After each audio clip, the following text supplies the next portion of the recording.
வணக்கம், welcome to Chitra Murali's kitchen.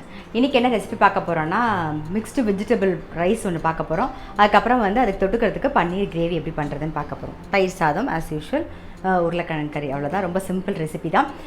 First நான் அடுப்பில் கடாய் வச்சு கொஞ்சம் வெண்ணெய் போட்டேன். நல்ல கடாய் சூடாக எடுத்ததுனால நம்ம பன்னீர் கிரேவிக்கு தேவையானதெல்லாம் வதக்கிடலாம். இஞ்சி பூண்டு ஒரு அரை இன்ச்சுக்கு இஞ்சி, ஒரு 4 பல்லு பூண்டு, ஒரே ஒரு பச்சை மிளகா, மீடியம் சைஸில் ஒரு வெங்காயம், கொஞ்சம் வதங்கட்டும். இது அடுத்தது வெஜிடபிள் ரைஸ்க்கு வெங்காயம், இஞ்சி பூண்டு, பீன்ஸு, கேரட்டு, குடமிளகா கட் பண்ணி வச்சுருக்கேன். காரத்துக்கு நான் பஜ்ஜி மிளகா தான் யூஸ் பண்ண போகிறேன். ஸோ அதுவும் கட் பண்ணி ரெடியாக இருக்குது. இந்த பக்கம் கடாயில் எண்ணெய் கடாய் நல்லா காஞ்சிடுது. ஸோ வெண்ணெய் சேர்த்துக்கலாம்.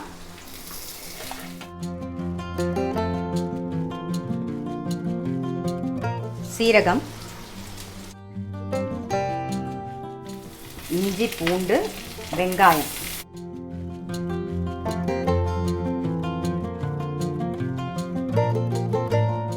மீடியம் சைஸில் 2 தக்காளி,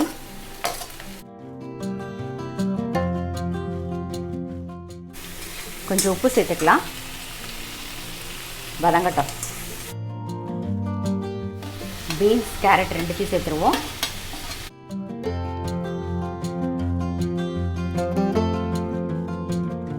கொஞ்சமாக உப்பு சேர்த்துக்கலாம். குடமிளகா, அப்புறம் பஜ்ஜி மிளகாயும் சேர்த்துடலாம்.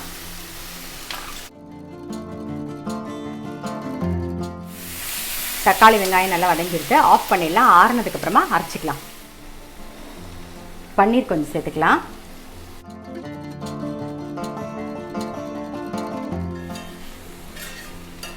மிக்ஸ்டு ஹர்ப்ஸ் கொஞ்சம் சேர்த்துக்கலாம்.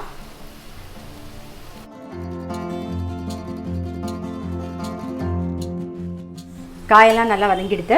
நான் 1 கப்பு பாஸ்மதி அரிசி ரெடியாக தண்ணி, அதாவது 1 கப்பு பாஸ்மதி அரிசி எடுத்து நல்லா வாஷ் பண்ணிவிட்டு ஒரு 20 நிமிஷம் ஊற வச்சு வடித்து ரெடியாக எடுத்து வச்சுருக்கேன். இதுலேயே உப்பு சேர்த்துருக்கேன். ஸோ இப்போ நம்ம அதை மிக்ஸ் பண்ணிடலாம்.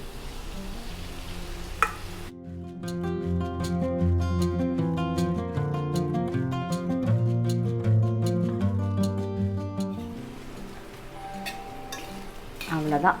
சிம்பிளான வெஜிடபிள் ரைஸ் ரெடி ஆகிட்டு. இந்த பக்கம் சைட் டிஷ் பன்னீர் கிரேவி தான் பண்ணணும். அதுக்கு நம்ம வதக்கி வச்சுருக்கோம். அதை முதல்ல அரைச்சி எடுத்துன்னு வந்துடுவோம். பாருங்கள், நல்லா ஆறிடுத்து. இது கூட முந்திரி பருப்பு ஒரு 10 முந்திரி பருப்பு ஊற வச்சு ரெடியாக வச்சுருக்கேன். ஸோ அதை சேர்த்து அரைச்சி எடுத்துன்னு வந்துடலாம்.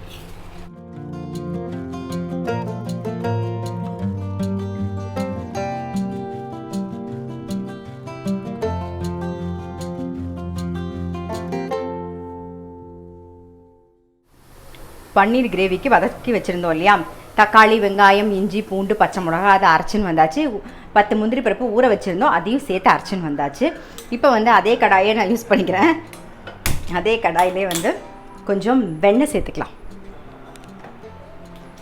வெண்ணெய் இன்னும் கட் பண்ணி வைக்கல. வெண்ணெய் ஒரு பீஸ் சேர்த்துக்கிறேன். கொஞ்சம் ஜீரகம் சேர்த்துக்கலாம்.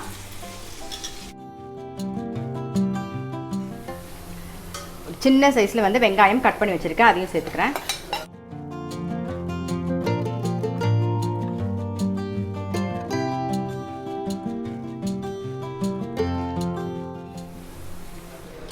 கொஞ்சம் மஞ்சள் சேர்த்துக்கலாம்.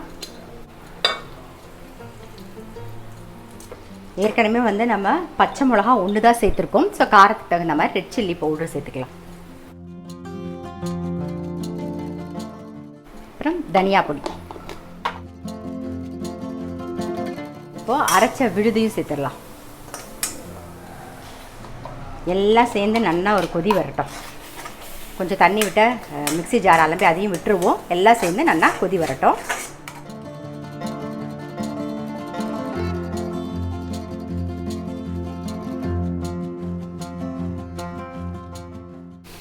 அஸ் யூஷுவல் எப்பயும் பண்ணுற மாதிரி தான் உருளைக்கிழங்கு கறி.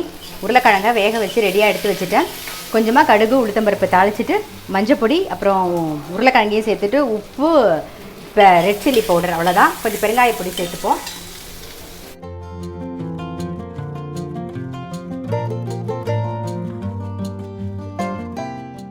இந்த பக்கம் பாருங்கள், பன்னீர் கிரேவிக்கு நல்லா கொதிச்சுன்னு இருக்கு, தெரியுதா? இப்போ வந்து நம்ம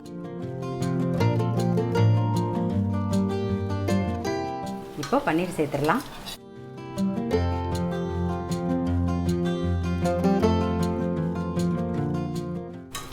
இதுக்கு மேலே வந்து கொஞ்சம் கரம் மசாலா,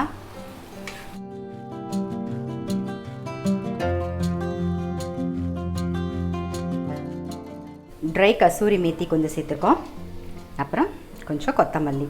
அவ்வளோதான். ஸோ சிம்பிளாக நம்மளுடைய பன்னீர் கிரேவி வந்து ரெடி ஆகிடுது. க்ரீம் இருந்ததுன்னா சேர்த்துக்கலாம், அப்படி இல்லைன்னா இந்த பாலில் இருக்கிற ஏடு இருக்கும்ல அது இருந்தாலும் சேர்த்துக்கலாம். பட் ரொம்ப சிம்பிளான கிரேவி, ஈஸியாக நல்லா டக்குன்னு பண்ணிடலாம், டேஸ்ட்டாகவும் இருக்கும். ஸோ நம்மளுடைய வெஜிடபிள் ரைஸ்க்கு வந்து சைட் டிஷ் வந்து பன்னீர் கிரேவி ரெடி ஆகிடுது. இது சப்பாத்திக்கும் நல்லாயிருக்கு, நான்க்கும் நல்லாயிருக்கும், ரைஸ்க்கும் நல்லாயிருக்கும். ஸோ எதுக்கு வேணாலும் நீங்கள் தொட்டுன்னு சாப்பிடலாம். ஸோ கண்டிப்பாக வந்து ட்ரை பண்ணி பாருங்கள். இந்த பக்கம் வந்து உருளைக்கிழங்கு கறி ரெடி ஆகிடுது. உருளைக்கிழங்கு ரெடி ஆகிடுது, சாதம் ரெடியாக இருக்குது. தயிர் சாதம் மட்டும் இப்போ கலக்க போகிறேன். அவ்வளோதான்.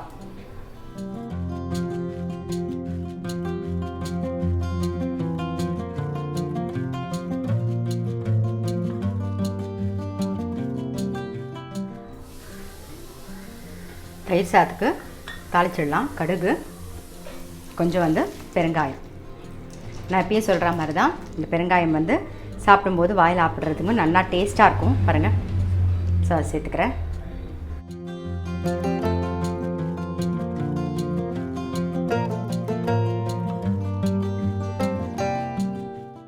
அவ்வளோதான், நம்மளுடைய தயிர் சாதமும் ரெடி ஆகிட்டு.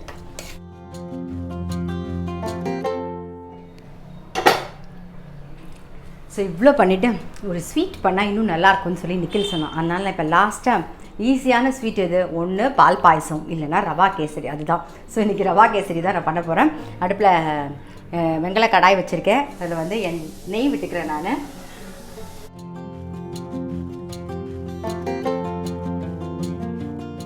முந்திரி பருப்பு சேர்த்துடலாம்.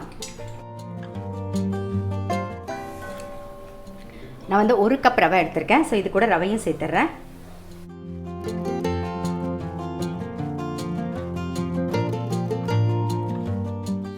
ரவை வந்து வறுபட்டுருது. 1 கப்பு ரவைக்கு 2.5 கப்பு தண்ணி எடுத்துக்கலாம். நல்லா கொதிக்கிற வெந்நீர் எடுத்துக்கோங்க. நான் ஏற்கனவே வந்து வெந்நீர் ரெடியாக வச்சுருக்கேன். ஸோ அதை சேர்த்துறேன்.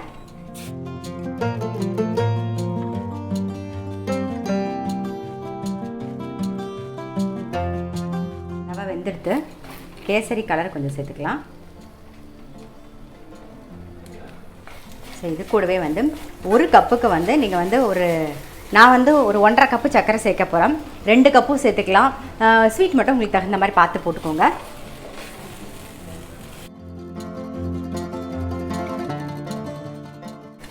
சர்க்கரை சேர்த்த உடனே கட்டி தட்டும், அதனால் கைவிடாமல் அப்படியே கலரிட்டே இருங்க.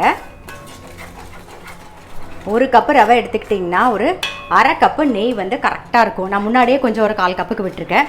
இப்போ இது நல்லா சேர்ந்து வரும்போது இன்னும் ஒரு 1/4 கப்புக்கு விட்டால் போதும். ஸோ நம்மளுடைய கேசரி ரெடி ஆகிடும். நெய் விட்டுக்கலாம்.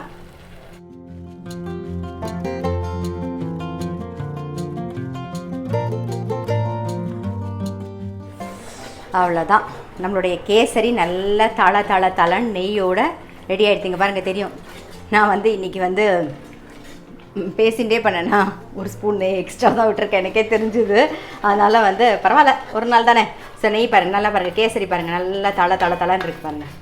ஸோ இதே மாதிரி நம்ம ஆறுனா கூட இப்படியே தான் இருக்கும். ஸோ கேசரியும் ரெடி ஆகிடுது. இன்றைக்கி என்ன ரெசிபின்னு பார்த்துருப்பீங்க.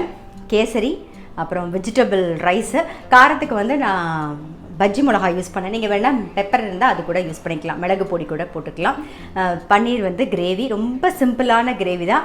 டக்குன்னு பார்த்துட்டு நீங்கள் உடனே பண்ணிடலாம். அதனால் அதுவும் ட்ரை பண்ணி பாருங்கள். அப்புறம் எப்பயும் போல் தயிர் சாதம், உருளைக்கிழங்கு கறி. ஸோ சிம்பிள் ஒரு லஞ்ச் காம்போ தான். இன்றைக்கி சண்டேங்கிறதுனால ஒரு சிம்பிள் லஞ்ச் காம்போ. கண்டிப்பாக நீங்களும் உங்கள் வீட்டில் ட்ரை பண்ணி பாருங்கள். நான் அடுத்த வீடியோவில் சந்திக்கிறேன்.